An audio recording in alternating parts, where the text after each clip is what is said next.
Happy Monday, boys and girls. Today is Monday, April 27th, 2020. And we're going to start off with some math warm-ups. We're going to start off counting by twos. Okay, ready? 2, 4, 6, 8, 10, 12, 14, 16, 18, 20. Good job. Let's go by fives. 5, 10, 15, 20, 25, 30, 35, 40, 45, 50, 55, 60, 65, 70, 75, 80, 85, 90, 95, 100. We can count by fives, by tens. 10, 20, 30, 40, 50, 60, 70, 80, 90, 100. Yay! All right, boys and girls, today our agenda is as follows. We are going to start off with some math problem solving. We're going to go on to foundations, and then you're going to listen to a story, and we're going to talk about some vocabulary words from the story before we read it. So we're going to start off with math problem solving. I noticed last week that you did a great job with your number sentences for subtraction, and so we're going to continue that. So first, I need, my mat and my board. You need to get a piece of paper and a pencil if you don't already have one. And our math number story for today is Mrs. B had 10 flowers. She gave away 4. How many flowers does she have left? So she had 10. She gave 4 away. How many does she have left? But we need to show our work. So 10 flowers. Now remember, boys and girls, we're not going to make flowers, we're going to make circles. So I'm going to make 10. Okay, ready? 1, I am going to put it in the 10 frame. 1, 2, 3, 4, 5, 6, 7, 8, 9, 10. Okay, and then she gave away 4. So I'm going to start from the back. 1, 2, 3, 4. And that way, visually, you can see how many are left. 5 and 1 more makes 6. So we started off with 10. So write 10 minus the 4 equals 6. So we're going to put 6 right there. So 10 minus 4 equals 6. Okay, and as promised from last week, I want to show you again how to put that number in the number bond. Especially when we're doing subtraction, it's really, really tricky. So all the numbers still go in the number bond, but to show that it's subtraction, remember you're going to X out the one that you're taking away. So the party circle gets the biggest number, and then I'm going to go 4 and 6. So those 3 numbers stay the same. So you want to make sure those 3 numbers that are plugged in, the biggest number, the 10, goes in the party circle, okay?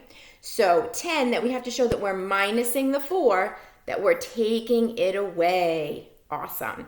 Now we're talking about flowers. So the answer is 6 flowers. So we're going to write flowers, and then I'm going to circle the answer. Okay? So I want you to do that right now. 6 flowers and circle the answer.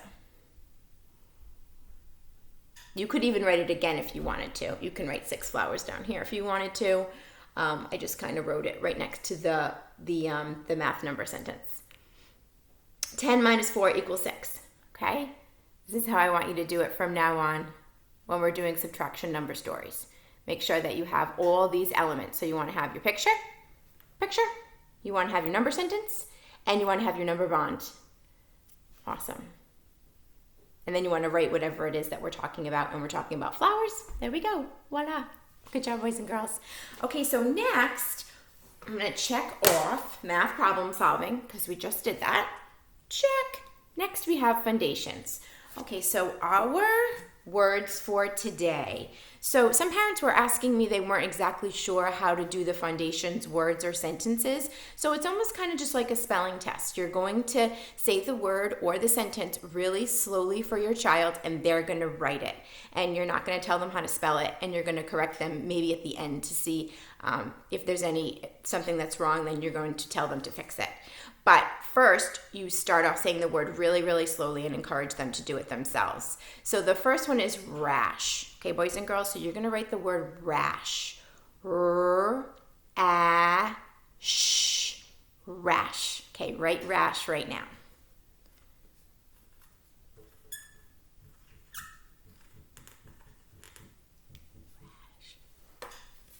Morning, sweetheart. Okay, rash. You should have written R-A-S-H.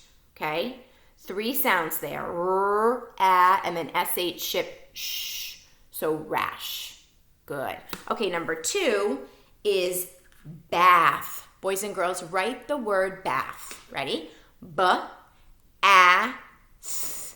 Bath. B-A-Th. Bath. I like to take a bath. All right, let's see if it looks like mine. Awesome. If it doesn't, just fix it. Okay, number 3. Number 3 is the word with, which is also a popcorn word. With. W-I-Th. With. Write with right now. W-I-Th. With. All right, 3, 2, 1, 0. Should look like this. With. Awesome. All right, the next word, we have 2 more left. Okay. Number 4 and number 5. So after with is the word math. Math. We just did our math problem solving. Math. Ready, boys and girls? M-A-Th. Math. Okay, so write it right now. Math. M-A-Th. Math. Should look just like this. M-A-T-H. If it doesn't, just fix it. It's okay. All right, and our last one is moth. Moth. Tricky. Moth. Saw a moth flying by my window. Moth. M-O-T-H. So if you got the wrong vowel or another letter that's incorrect, just fix it right now. Okay, good job. All right, so we're going to read the words again. Repeat after me. Say rash, bath, with, math, and moth. Awesome. All right, let's get our board. Foundations is done for today. Next is story and vocabulary. We have a new story today. It's called Roxaboxen. That is a strange name for a story. I wonder what is a Roxaboxen? Don't know. I'm going to have to read the story to find out. We have a few vocabulary words that we're going to start with before I read the story. The first one is belong. So when you belong, you're part of a group. So the picture right here that I have for you is the team members, they're part of a team. They belong to this group. And they are a soccer team. So they belong to the group, the team for soccer. Awesome. The word whirl, W-H-I-R-L, means to spin around. So that tornado is spinning. The girl is twirling. She's doing one of her ballet moves. She's spinning around. Maybe she's doing a pirouette. I loved this picture because when we learned about salmon, we learned about bears that eat the salmon. So the word is hunt, H-U-N-T, and the bear is hunting the salmon. Hunt means to look for. He was looking for fish in that stream, and he sure did find one. Next one, the cat. Can you see that picture? It's a little bit blurry, but he's hunting that mouse. He is looking for that mouse. And one more for today, trace. Trace, to draw around the edges. See that little girl or little boy is tracing his or her hand, okay, around the edges of the fingers. Trace, you could also apply it to tracing letters, like we trace letters at school, especially when we do our rainbow writing. All right, so those words are going to come up in the story. The title is Roxaboxen by Alice McLernan. I think you're going to like this story, boys and girls. Illustrated by Barbara Cooney. So she's the person that drew the pictures. And this book won, it's a 2-time winner of a Caldecott Medal. So someone thinks that this is a really good book. I wonder if you're going to like it. Marion called it Roxaboxen. She always knew the name of everything. There across the road, it looked like any rocky hill. Nothing but sand and rocks, some old wooden boxes, cactus, and greasewood and thorny bushes. But it was a special place.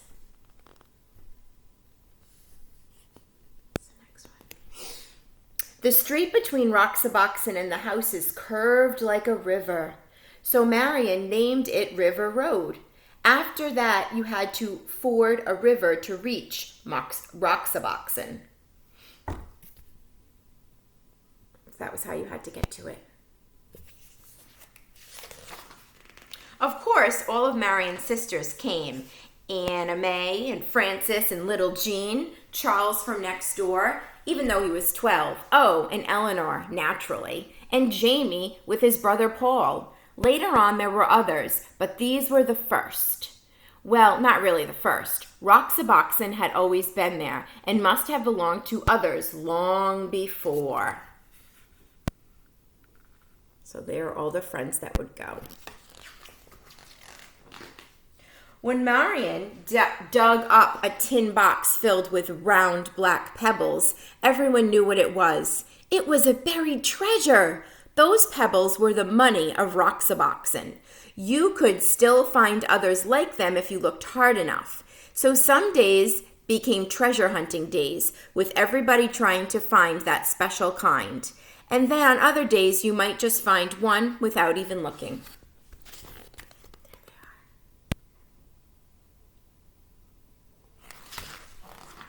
A town of Roxaboxen began to grow. I love this picture, boys and girls. Look how creative they are. Let's see what's in this imaginary town. A town of Roxaboxen began to grow, traced in lines of stone, okay? So that's kind of all outlined, all the different parts. Main Street first, edged with the whitest ones, and then the houses. Charles made his of the biggest stones. After all, he was the oldest. At first, the houses were very plain, but soon they all began to add more rooms. The old wooden boxes could be shelves or tables or anything you wanted. You could find pieces of pottery for dishes. Round pieces were the best. So there they are, using their creativity, making a main street in this imaginary town. I love it.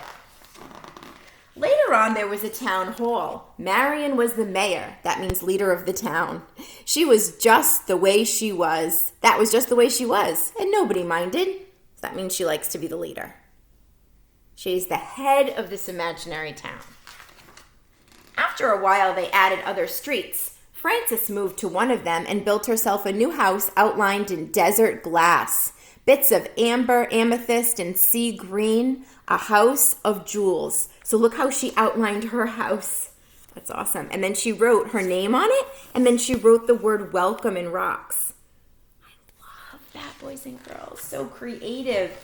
There's also a bakery. There's a bakery in this town. Do you have a bakery in your town? We do. We visit it quite often. And because everybody had plenty of money, there was plenty of shops.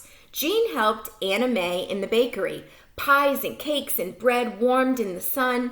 There were 2 ice cream parlors. Oh my goodness.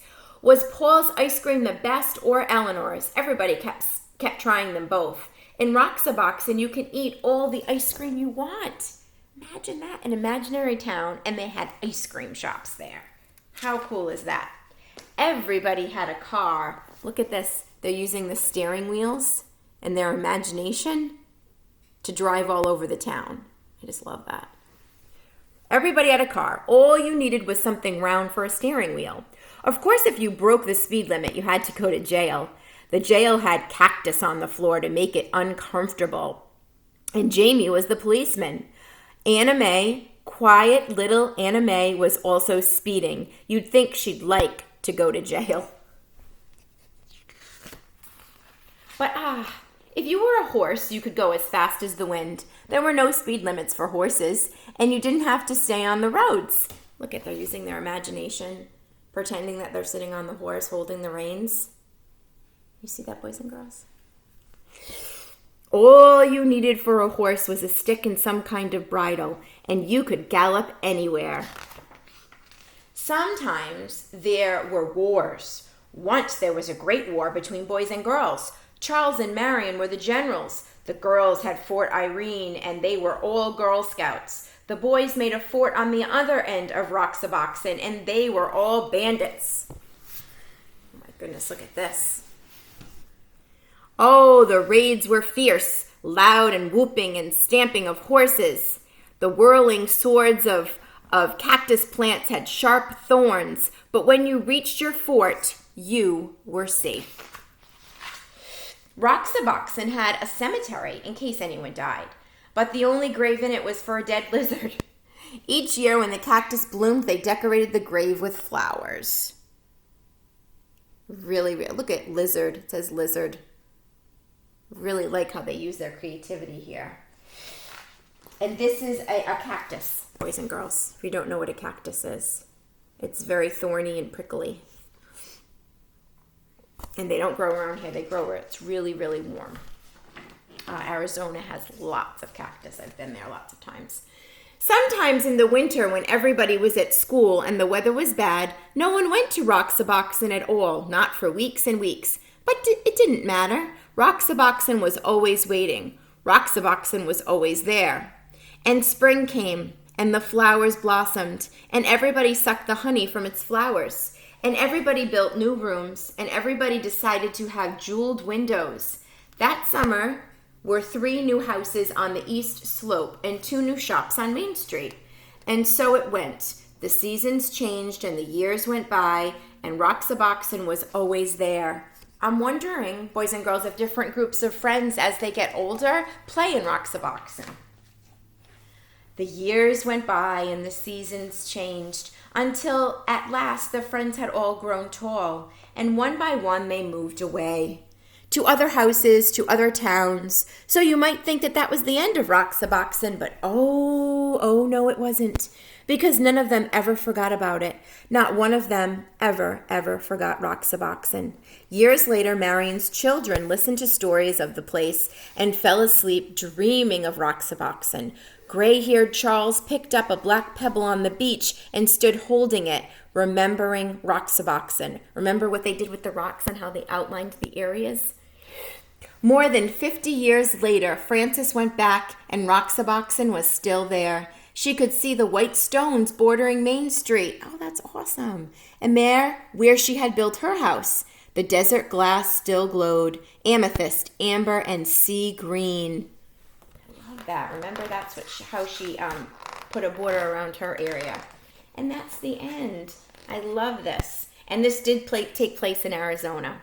It says, on a hill on the southeast corner of 2nd Avenue and 8th Street in Yuma, Arizona, there is a place once known as Roxaboxen. It says the events in this book really happened to Alice McLernand's mother, and then she told the story to her daughter, who in turn wrote this book. So I hope that you enjoyed this story. We're going to listen to it one more time tomorrow, and I hope that you have a great day, and I'll see you tomorrow. Bye, boys and girls.